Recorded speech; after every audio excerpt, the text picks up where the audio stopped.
Cancer is tough on patients and families.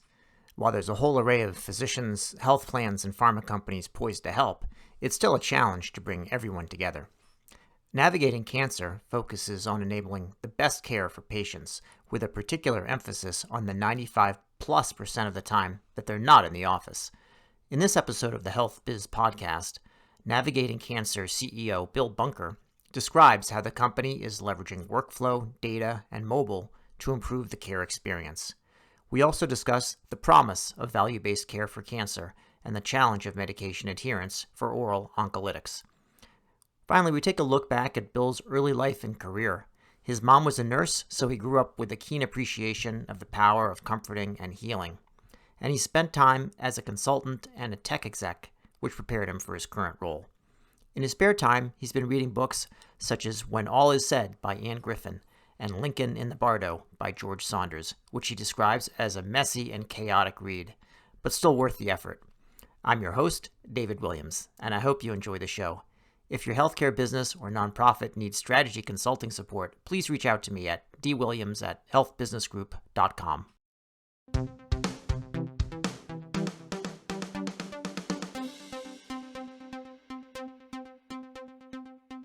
All right, Bill, hey, it's great to see you today. How's it going?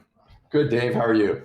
Good. Listen, we're going to talk about navigating cancer soon enough, but let's actually rewind back and talk about early days, your early background. What was your upbringing like? What were your childhood influences, if any?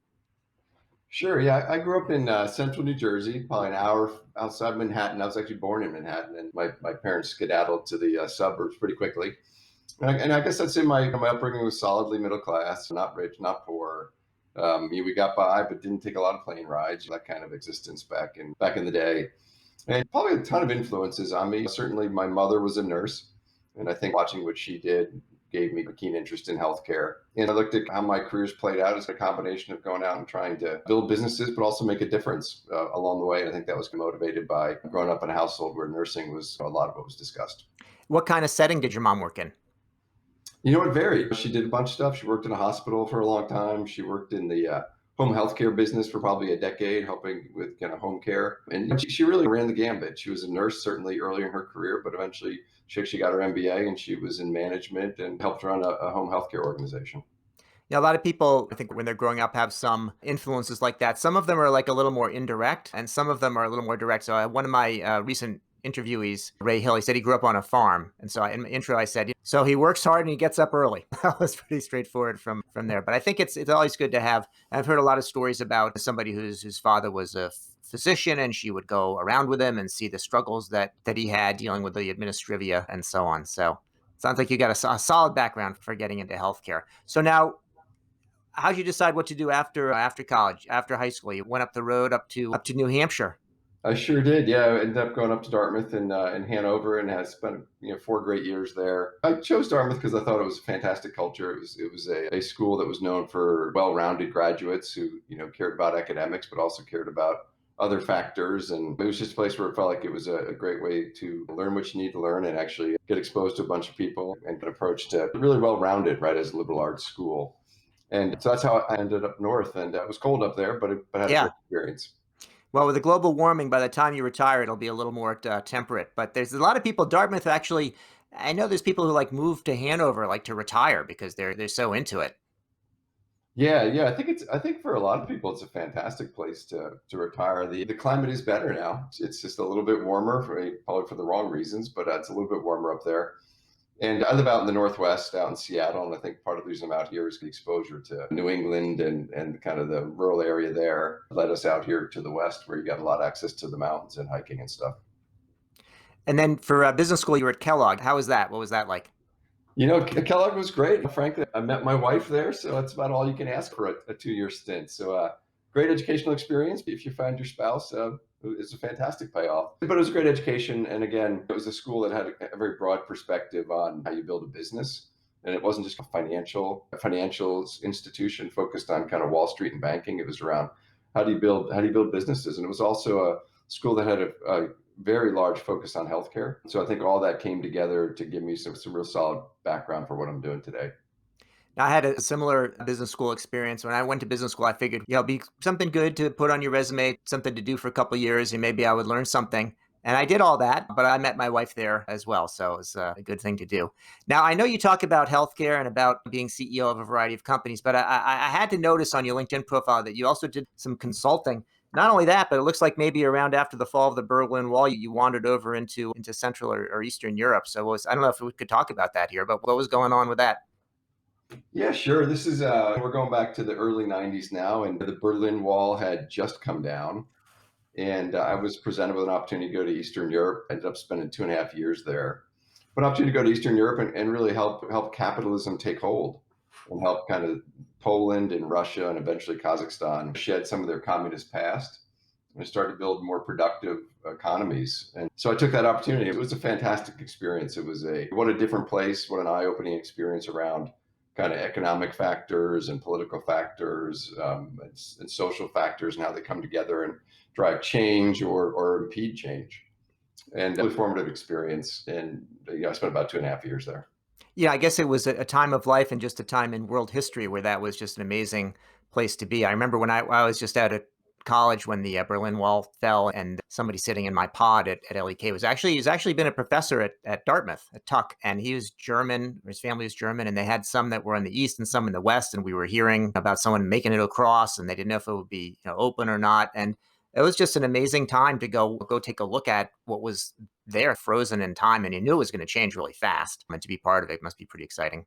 Yeah, I think that's exactly right. I think today we forget how different things were back then and how closed off those societies were until Gorbachev came into power. And so when I first went over, it was like very eye opening. I spent quite a bit of time working in what was a closed city where I was probably one of 20 foreigners in a city of 2 million people. It had just been opened 4 months earlier. It's where they made submarines and make fighter jets and all sorts of things. And it was just a wild experience to see, well, frankly, to see what a failure communism was, but also just to experience that. And yeah, it was really interesting time to be there. And we saw every day you saw something interesting and different and odd. You're like, it was all sometimes it was big things, sometimes it was little things. Somebody carrying 2x4s through the subway because that was the only way they could get them back to their house, and or jumping in a taxi with no front seat. And I mean, Yeah, and those are the little things, right? I was actually there at one point when Yeltsin was bombing the congressional building with tanks. So that was a big thing, and that was a sure. wild experience as well. I know. I remember seeing the movie Borat. I know you mentioned Kazakhstan, but and there's a scene toward the beginning where I think like a car has been chopped in half and it's being towed by a horse, and you're laughing at it. And somebody that I know from Ukraine said, "Yeah, that's we had that around that time." So it was, Life is stranger than fiction, yeah, and you would see stuff and get to do stuff like we took a helicopter ride over the Kazakh mountains in an old Soviet helicopter that held like 30 people, and that was an incredible experience, but the kind of thing you didn't get to do every day. yeah, great. All right. Speeding up a little more toward the future here. So there are a number of companies that you had leadership positions in after that time in Poland, but before coming to navigating cancer. Can you just walk through some of the highlights and maybe what you learned along the way, and anything particularly proud of? Yeah, I had a whole bunch of experiences really in the software and data businesses. And if you thought about what I've done since coming back to the United States and going to business school, it's really been focused on building software to make companies more productive, as well as building data businesses and data assets that help inform industries and help make industries more efficient. And that's if you look at Onyx or Vertiful or EagleView, that's a lot of the thematically what I've done there. And that evolved from software into SaaS businesses, as almost every industry has. But I think that's prepared me well for what I'm doing today, and that it's really been exposure to how do you really meld data and workflow into platforms that I would call informed platforms. And so that's what has brought me to navigating cancer, and that's a lot of what we do today is we meld together data and workflow and content to really optimize a process. So it's your iPhone is hardware, software, data, content, process. It's all wrapped together to make this incredible experience. And I think that's part of what I took away from my various experiences over the years in both small companies and large companies. That if you can stop thinking about one capability and meld all capabilities to solve a problem, you can really do a lot more. So it sounds like great background dealing with all of the key trends that are going on in health, in particularly in technology. But then getting ready for navigating cancer. So navigating cancer, that sounds a serious kind of business. How did you hear about it? What attracted you to it? Sure. So Navigating Cancer is a company out here, out in the Seattle areas where we're headquartered, team members all over the country. And I heard it, I guess I heard about it through someone I had done some work with previously in the healthcare space. And I was introduced to the company. And eventually it made sense to join the company. And I think there were three reasons I came on board, and they're all true today. I think they're all panning out as I'd hoped. But I came on board first off because the company had a great mission. How do you improve the lives of cancer patients? And that's our true north. That's what we focus on doing. Everything we're doing is building towards that objective. And I found that very attractive in terms of spending time building a business, but also doing good at the same time. And it's often very hard to meld those two, and Navigating Cancer presented that opportunity to me. So that was the first reason I came on board. The second reason I joined was I thought we had a fantastic value proposition, like a company that could really make a difference. It could help patients, but it could also help the industry. And with the ability to meld workflow, as I talked about, with data and have that platform be a patient facing platform, which is where much of the innovation in healthcare that's happening today is occurring. It just felt like the business was sitting in a very strong position to go out and build a really healthy business. So I wanted to do good from a mission standpoint. I wanted to build a successful business. And I think Navigating Cancer did present and has been that opportunity to build a very unique patient facing platform that's driving benefit, frankly, for the whole industry. And then the third reason I came on board was when you put those two things together, I think you can build an incredible culture. And we're very focused on building a great culture. Having a single mission that people can really rally around is incredibly powerful, and that has helped us, create alignment across the organization. Having a business that is succeeding also creates career opportunity, as well as new challenges for everyone who is involved in the business. And so those two things have come together to help us build what I think is a great culture. It's a culture focused on both having a fantastic workplace, but also a culture focused on like accomplishment. Generally speaking, our team members, they're able to get things done, and they get to the end of the week and they didn't get anything done, they're frustrated. And that's the culture like we want to have. We want people who are go-getters, who want to make a difference, but also want to really enjoy doing it. So that sounds good, Bill. And also, as you may know, in consulting, there's always three things. So it sounds like you used the foundational early training very effectively there, but that sounds good. So let's talk a little bit about the company and what's the need there. Obviously, cancer creates all sorts of needs, but you talk about the value proposition. I mean, what's the problem? Sure. I think there are two problems, not three this time. Two Okay, problems. yeah. There we Sometimes go. I should tell you, actually, the other thing is you say, I think there's three things, and you say there's one and two, and then say, there's a third one. It's not that important. So there's still always three things, but I'll let you off the hook here. I just haven't thought of the third one yet. That might be all added in. The I think so. So the first thing I think that really the need is patients spend 95, if not 99% of the time not in the office. They're at home. They're in different settings. And that is a critical part of their care cycle. And I think traditionally that's a part of the care cycle where there hasn't been visibility into it, or patients have not been able to get the help they need. And so the most important thing we've addressed traditionally, and we continue to address, is how do you ensure the patient's getting the best care they can when they're not sitting in the doctor's office? And we do that with a triage platform that ensures that when they call the office, their problems get solved quickly. We do that with a mobile interface on a smartphone that enables them to report symptoms and dialogue with their practices. But we are all about making sure that when a patient's not sitting in the office, they still have great access to the care they need, the assistance they need, and in making sure that information on what's happening with them is getting back to the practice so they can passively monitor what's happening with patients in case they need to engage. And so that's one of the key needs I think that exist in the industry that we are all over and we spend tons of time thinking about. I think the second challenge in the industry is that there really are a lot of different parties that are trying to help the patient. And oftentimes that comes across in a very disconnected way. And you may have a payer trying to provide assistance while a provider is trying to provide assistance, while a pharmaceutical manufacturer is trying to provide assistance as well around their medication. And there's all this noise and activity coming at the patient. And right now we're very focused on how do we start to bring all those parties together to enable the patients to have kind of a single place to go or a single mechanism for getting the key information they need to make their care successful. And ideally, that does help streamline and ensure that they get what they need when they're not sitting in the office. There are quite a few players in healthcare that see something like that that's very fragmented. and they want to bring it together. One of the challenges that they often have is that they end up being one more player or kind of a middleman that adds costs and inconvenience and so on. So, how, from the kind of the patient perspective, I understand why it would be valuable to have sort of things knitted together, but how do you approach it? Sure. So I think the key nuance for our digital health platform that's very different from maybe some of the other approaches out there is that we deliver a platform to their provider, and we help their provider organization first and foremost effectively give them the care they need.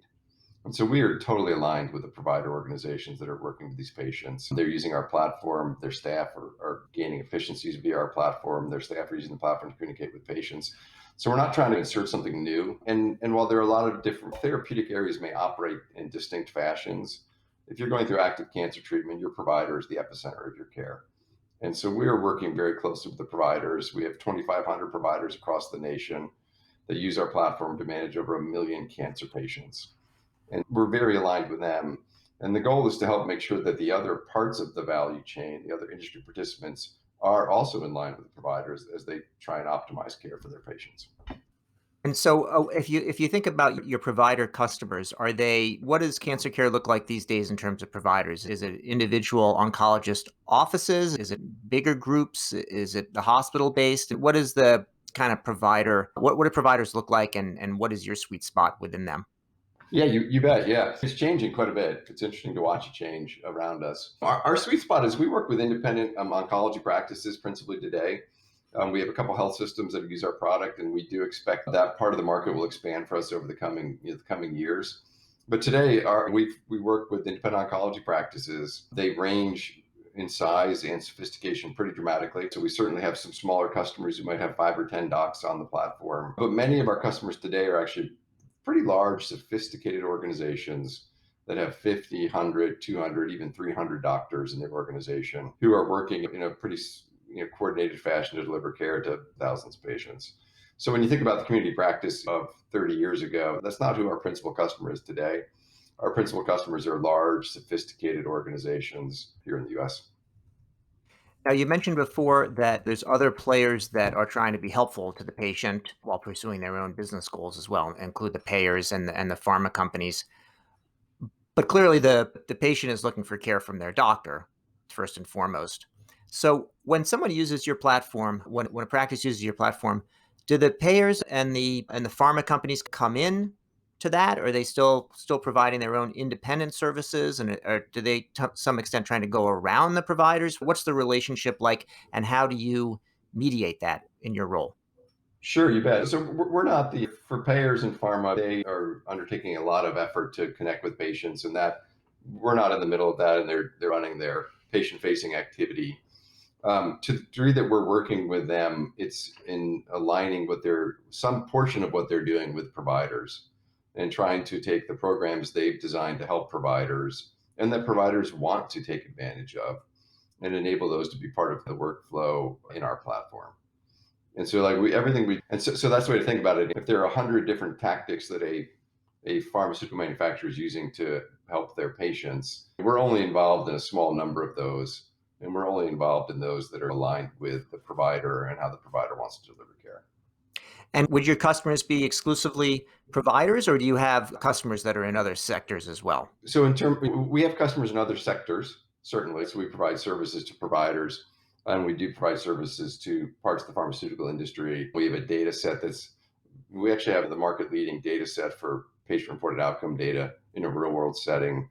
And so that's a pretty interesting data set. It gives you insights into what's happening with toxicity. There's a whole bunch of perspectives it provides, frankly, on how care is actually unfolding in a real world setting. And so certainly we have organizations other than providers that are interested in understanding that data set as they try and evolve medications and treatment strategies. So yeah, we absolutely do work with providers as well as other segments of the industry. And if you are in that kind of patient-reported outcome side and looking at real-world evidence, are you complementing or competing with somebody like a Flatiron or a SciAps there, or is it just a different part of the market, or you don't see them? Yeah, so we don't compete with either of those two companies. Flatiron's a partner, and we collaborate closely with them. We don't provide an EMR. We're never going to provide an EMR. We generally integrate with the Flatiron EMR. We share information with them, and we provide really kind of complementary value propositions that I think make both of our solutions better for our customers. So we consider them a partner, and we work closely with them, and we don't compete with them. SciAps isn't going to have a different business and with a different agenda, which has to do with accessing a whole bunch of data that's not cancer related and bringing that into analytic work that's done at the health system level. So I knew who they are, but and I think that's their business model. Frankly, I'm not that close to it, and so yeah, we don't run into them competitively. We're lucky in that we put a solution in the marketplace. The company spent 10 years building a customer base and building a very broad capability in our digital health platform. And so we don't have a ton of competition for what we do today. That may change, but today we probably have about 35 to 40% of independent oncologists on our platform already. When people talk about a healthcare policy and compare what happens in the US in terms of the provider system and the payment models with what goes on overseas, and this is a primary area when someone is talking about a private system versus one where there's more perhaps concern about cost or rationing of care, as it's sometimes called. Now, there've been getting away from that kind of very ideological level. There have been some advances, and we're now talking about value-based care for cancer, and that's cancer is not where value-based care started. But what's your perspective on value-based care in cancer, and then are you involved in it?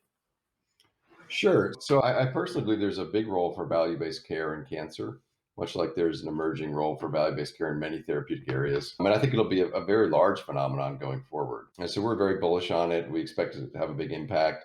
We believe our platform can really help providers succeed in a value-based care context. And that as you think about value-based care contexts, increasingly managing the patient in a specific manner to make them successful on their medication and to help them avoid costly and painful experiences like ED visits or hospital stays that are unnecessary is a pretty key component of keeping costs down and improving the experience. And that's part of what we're doing is creating prevention efforts around those type of activities occurring. So our platform is very aligned with some of the core underpinnings of value-based care in terms of better patient outcomes as well as lower cost. And we do think it'll be an increasing phenomenon, especially as there becomes more and more evidence that there are care delivery strategies that can help drive better performance and sophisticated organizations start to use those in contracting. I think there'll be more pressure to use those across the industry. One of the things that I think is well known in other therapeutic areas, let's say something like hypertension or diabetes, is that medication adherence is pretty weak. And you'll see that after 6 months, sometimes half of the people will stop taking their high blood pressure medication. High blood pressure is the silent killer, et cetera. That's the poster child. What surprised me is that in oncology, you see the same phenomenon with the oral products as well, which are, on the one hand, amazing in terms of what they could potentially do. They're also very expensive, and sometimes they're hard to tolerate as well. And I think oncology historically has been something where adherence, people were coming into the clinic for an infusion. You could see if they were on their medication or not. Now it's more similar to other areas. Do you have a perspective on? It sounds like the reason I mention it is it sounds like some of the things that you're talking about how to help the patient be successful on their therapy might relate to that. But I'm just blabbing here. But any thoughts on that topic would be appreciated. You bet. Tons of thoughts on that. I think that's an incredibly interesting and trend that needs to be managed, which is as you move to more and more oral medications, which provide huge benefits from a delivery process and a patient delivering care in the home rather than in an expensive setting. There's a huge growth in oral therapeutics. There's an increase in clinical trials around oral therapeutics, and it's where the industry is headed. And it certainly creates the challenge you just described, which is I don't see you come into the office. I don't ensure that you've taken your medication. And there is a substantial problem with adherence in cancer care. And that may seem surprising in that this is life-saving medication. But when you're under distress, many of us are going to make the short-term decision, which is I need to get out of distress.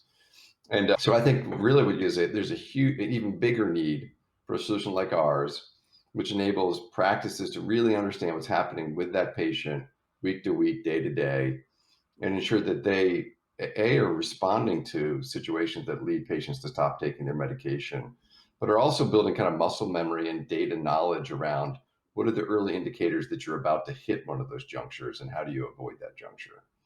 And the practices, the providers have a lot of techniques and approaches they can use to help manage toxicity, and if they're aware of it and they're aware that it's coming. And I think increasingly tools like ours will help them see problems before they occur.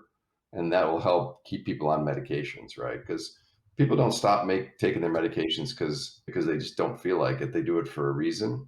And our goal is to help intervene and prevent some of those factors that lead to non-adherence. So, Bill, you mentioned that the company's been successful. It's obviously a growing area, have many providers using the platform and then other, uses from other players in the industry. Where are things heading? Where do you expect to take the company in the coming few years? Sure. We have a couple directions we're headed, and we're certainly expanding the sophistication with which we enable providers to manage patients at home. And I think we've been through the pandemic now, and we've all learned that there are a lot of things that are better done at home, and patients can be way more comfortable and can have better outcomes if we don't make them keep tooling around to different places for their care. And so you'll see us continue to invest very aggressively in expanding the ability of providers in the whole industry to support patients at home and deliver their care there, monitor their care there, provide patients the information they need there, et cetera. That's one direction you see us going. The second is you'll see us doing a lot more work around using data to infer what is next in a patient's care life cycle. And I think as we capture more and more patient-reported outcome data, and we combine that with some of the data that exists in the industry, I think we'll start to get very good at understanding what trends are unfolding from a toxicity and symptom standpoint, and we'll help practices really get ahead of things. So, and I talked earlier about winding together workflow and data. This is a great example of it. And one thing that's unique about our company is there are a whole slew of companies that have created data analytics platforms, but most of those platforms aren't actually integrated to the care delivery. So they're in a back room doing a lot of analytics, finding insights, maybe informing pharma and drug development, but they're not actually in the workflow at the patient level, assessing and making recommendations on how you can improve the care delivery. And I think we'll find that's extremely important. If you look at a big trend in oncology, is essentially tailored medications, right? They understand your biomarkers and they're right for who you are. And we're very confident there will be tailored care delivery processes that'll be right for specific patients. And that actually, we believe, will be the home run. You have med and you have the right care process coupled with that medication will lead to the most success. So you see us doing a lot of work in that area, data-driven, care optimization. I can also see, Bill, how that could tie very directly to what you said about value-based care. Because if the value-based care models are set up correctly, that should be rewarded as well. So it will align financially also for the provider, and there won't be any kind of a conflict between doing the right thing for the patient and earning a living as a provider. I think that's exactly right. And I think that's one thing the payers, Medicare, all these organizations will have to get comfortable with is for that patient to have the best outcome, both cost and health, will really rely on the providers executing a care process that is optimized. And I think they're gonna have to design value-based care models that reward the providers for executing those optimized care processes. And I think they will. I think they know that.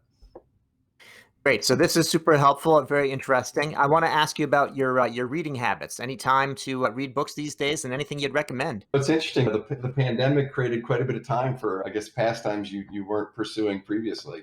And so I did read quite a bit during the pandemic. I'm just thinking through some of the books that I read, and there was a book called "When All Is Said." I think it was written by Anne Griffin, and that was a great book. It was just a perspective on important people in your life and the character reflecting on the people who mattered through their lives. And I thought it was really interesting to read, but also interesting to think about before you reach retirement age. Who are the people who are important in your lives, and what are those relationships all about, and where might they go? So I thought that was a real good read. I read a book called Lincoln in the Bardo, and that was a messy read. It was all over the place in terms of it was a chaotic read. And you were like lost at times, then you were found, and but there are all sorts of like themes that were laced within it that spoke to the lives people had lived and made you understand, hey, across society, because it was a cross section of society, people have lived through very different circumstances, and an awareness of that, I think, helps us all. Helps us all. And so I thought that was like, while chaotic and at times challenging, pretty thoughtful read. Kind of some of the pieces you could pick up out of it. Great. Now, those sound like two good recommendations. I've done many podcasts here. I think since I started asking this question, I think there's been over 30, but there hasn't been that much repetition. I've never heard anybody mention either one of those books. So I'll have to pick them up. Yeah, I thought they were real good. Good.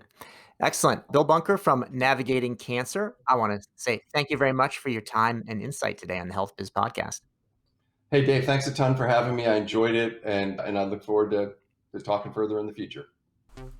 You've been listening to the HealthBiz podcast with me, David Williams, president of Health Business Group.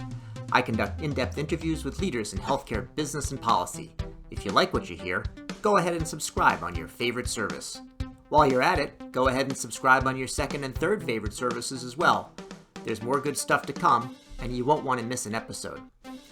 If your organization is seeking strategy consulting services in healthcare, check out our website, healthbusinessgroup.com.